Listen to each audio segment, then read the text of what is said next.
Okay, gamers, let's talk about Andrew Jackson. Remember, he's our seventh president. And we've been talking about how he was the common man. And in class, we talked about how it was kind of a new day in America where just anybody could get elected president. Andrew Jackson, remember, didn't go to college. He was born basically in a log cabin and is from the West and the frontier. He was a War of 1812 hero. And he's kind of a new president. America had never seen anything like him. And the common people in America thought they had a friend in Andrew Jackson. So and when he's elected, brings in a new era or a new time period for America. He's considered to be extremely controversial, but also popular when he was president and popular in the years after he was president. Today, many people are rethinking his presidency. Some people are still big fans of Andrew Jackson. Some people think that he represents a racist past in America. He was very much against Native Americans and did not see slaves as citizens or even fully equal with whites when he was a president or any time during his adult life. He's also very stubborn. We talked about how he is the one that took an insult when they called him a donkey, and he turned it around and made it the symbol for his party. So today, when we see the donkey for the Democrats, we can think of Andrew Jackson. Either way, he was extremely popular in his day when he was president in the late 1820s and the first part of the 1830s. But he did only stop. Did stop after two terms, right? Like George Washington had. He followed the precedent of Washington. So Andrew Jackson, when he is president, it changes everything. And historians call that time period the Age of Jackson or Jacksonian Democracy. Many people in America, such as farmers, really liked Andrew Jackson, and he liked farmers. They thought that they'd finally found someone who wasn't an elite rich person from the East who would take advantage of the farmers' hardworking nature, and they really clung to Andrew Jackson. And Andrew Jackson would do things to help the American farmer. But while Andrew Jackson was president, there were basically three things that he had to deal with that were major challenges over his 8 years as president. Now, he did a lot of things, but we're only in eighth grade, so let's just talk about the big three that he faced as president. And most historians would agree these are the big three that he had to wrestle with. And how he handled these shape how we think of him today.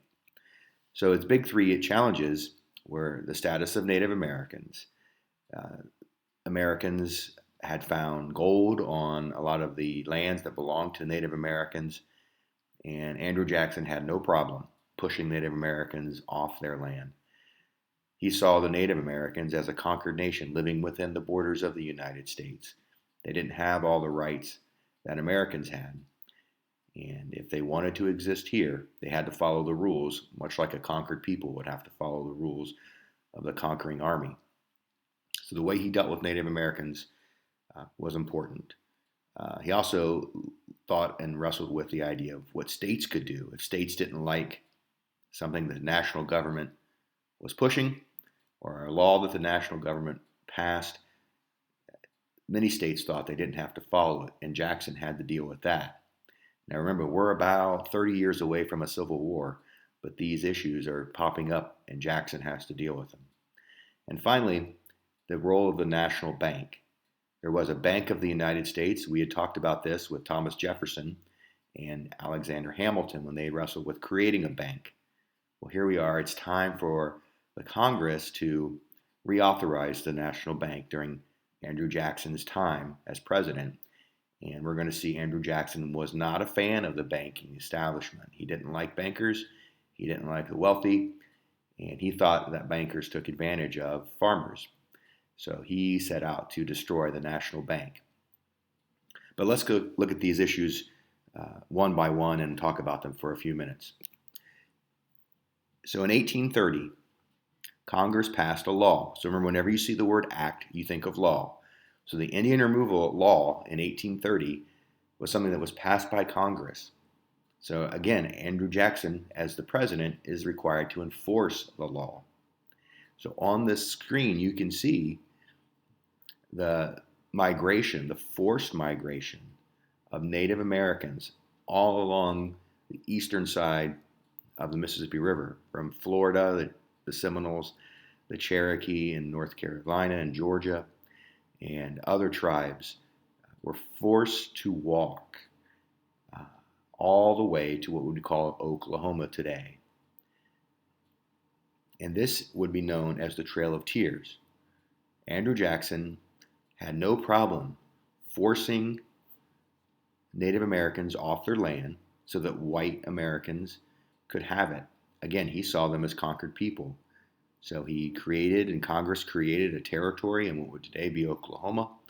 And many of these Native Americans would walk and leave their land, as you can kind of see in this famous painting about the Trail of Tears. Obviously, it's called the Trail of Tears because it was sad for the Native Americans, the Cherokee, and others who had to walk, many of which wouldn't make it. Many people would die along the way, but they would have to go all the way to Oklahoma from North Carolina and other places in the country. So the Trail of Tears represented Jackson's insensitivity, basically, to Native American issues. He didn't see them the way that we might see them today. And because of this, and because of the way he treated African Americans, he's fallen out of favor in a lot of the historians' view. He's currently on the $20 bill, right? But there's been a movement to replace him because of some of the things that he's done. We'll see if that actually happens. He's supposed to be replaced by Harriet Tubman this year. We'll learn more about her. But as you can see, just a couple things for you to think about. Not every Cherokee left. Many of them fled into the Smoky Mountains and hid out for a while until all of this passed. So many of those Cherokee remain today. If you've been to the Smoky Mountains, you might have seen the Cherokee Indian Reservation there. So many just hid out, waiting for the government to leave, and when they did, they just survived up in the mountains until everything was safe. And if you look at the Oklahoma flag today, which is basically where the Indian Territory was, you can see that it is very much a symbol of all the Indian tribes that were forced to relocate there. Another issue that we have to think about is what Southern states especially thought of Andrew Jackson. Andrew Jackson was from Tennessee, so he's technically from the South, but many Southern states were not big fans of some of the things that happened during his time as president. One of the things that we have to think about would be the tariffs. Remember, tariff is a tax on imported goods. So think wine, cheese, anything coming into this country would actually have to pay a tax. This is one of the main ways the U.S. government got money back in the 1800s, by foreign goods being taxed as they came into America. The South hated them, however, because it made everything more expensive. They didn't have a lot of factories in the South, so they had to buy pretty much every manufactured good they had. The South was very much an agricultural society, so they had to buy foreign things, and these foreign things were expensive. These tariffs tended to make northern items cheaper, but for some reason the South liked foreign goods, and they didn't really want to always be buying from the North. There was some tension between southern states and northern states. And as a result of this and these tariffs, the South thought that they really had come to a law. Remember, these tariffs occurred because of a law was passed. The South thought that if they didn't like the law, they didn't have to follow the law. And that doctrine is called nullification. Nullification means to nullify. So President Andrew Jackson thought everybody in this country should follow the rules. And it was his job to make sure that happened. But ironically, his vice president, who was from South Carolina, John C. Calhoun, did not think he should have to follow these tariff laws. He thought that if laws were unjust, states didn't have to follow them. Now, you've heard of John C. Calhoun before. He was a war hawk during the War of 1812. By the time we get to the late 1820s and early 1830s, he's vice president of the United States. And there he is as a young man back during the War of 1812.